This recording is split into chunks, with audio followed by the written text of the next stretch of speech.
Ladies and gentlemen, here is my good friend and fellow comic book nerd, Blurred, Mr. James C. Ellerbe. Peace, peace. Happy to be here. Spoken word, once again, spoken word recording artist, author. Also, the founder of NewJerseyPoetryEvents.com. And you definitely want to go to that website if you're looking for anything poetry in New Jersey. I'll put it in the chat um, in Facebook as well. So you could definitely access that. But just going in, thinking about uh, some of the things that um, Dr. Martin Luther King spoke about. Um, I I was watching this program on the History Channel, and it was talking about different performances in Vegas. Walk with me, and there was this one performance that kind of caught my eye. It was a group called the Blue Group, Blue People, and I was just so um, taken back by their performance. And then I sat and I thought, what if all of us were blue? And what would the world be like if we were blue? So I wrote this piece called Blue. What if I woke up one morning in a blue world and even I was blue? What if I lived on a blue block with blue neighbors and we all sang the blues? Not because we were sad, but because the songs remind us of a time when we were different shade, but now we're one shade, blue.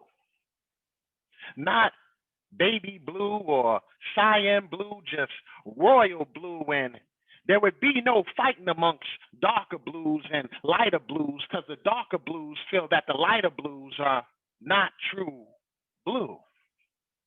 Only one color, blue. What if I woke up in a blue nation that was truly one nation under God? And there would be no fighting amongst other nations or other people because they praise the same God. Yes, they praise the same God in different ways. Well, there would be blue bliss on a blue world and a blue planet. And I can walk into Bloomingdale's with a blue bag, blue jeans, and a blue hoodie without someone thinking I'm going to steal from the place. And I can walk into Big Blue's office with a resume in one hand and the ambition to be CO one day.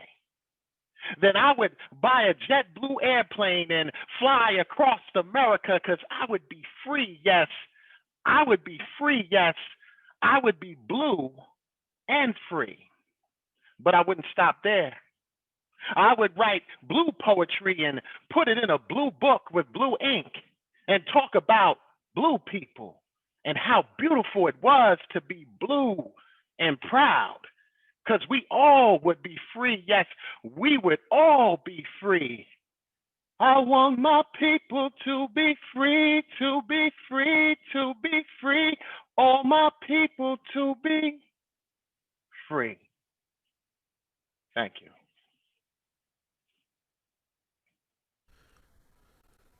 Ladies and gentlemen, that's James Ellerbe. First of all, when's the R&B album coming out? I didn't know you had that in you, bruh. Only in the poetry, only in the poetry. You gotta stop fronting, man. Wait, okay. After you see One Night in Miami, then I'm gonna come back at you and ask you about when the R&B album's coming. Um, Yeah. yeah, that's an incredible piece.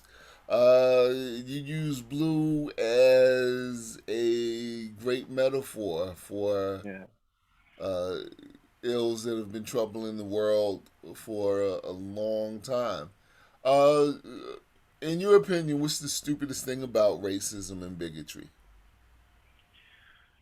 Well, that is built on a lie and its lack of information. Because if you knew the truth about another person, it's hard to hate them, you know, and uh, and not having that information and not or denying that information, that what perpetuates, racism and um, thinking that you're superior over another human being, you know, is stupid. You know, we are all on this earth to try to better our existence. That's what we're put on this earth for. And by the very nature of racism is a total contradiction of that purpose. So, you know, that's what I feel about racism, Okay. and injustice. Mm-hmm. Uh, why blue people? Well, I guess you told us at the beginning because of the performance that you saw.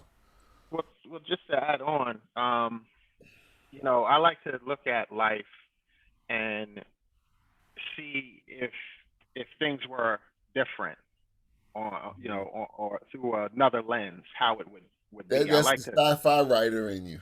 yeah, yeah, No, it is. definitely, That's literally the definition of science fiction. right, right. Mm-hmm.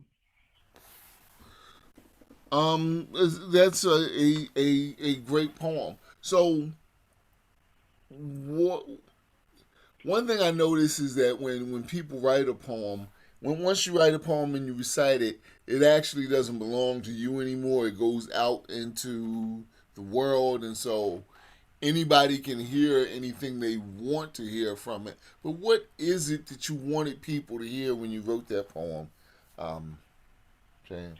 Well, I spoke to. I don't know if you noticed in the beginning. First, I was talking to, our people. Right. Then I was talking about society, and then the world and how they view our people. And um, what anything if I say anything that I want them to get is that we are human just like anybody else, and we're beautiful just like anybody else, and you have no right to take that away from anyone. Just like we don't have any right to take that away from anyone. So that's what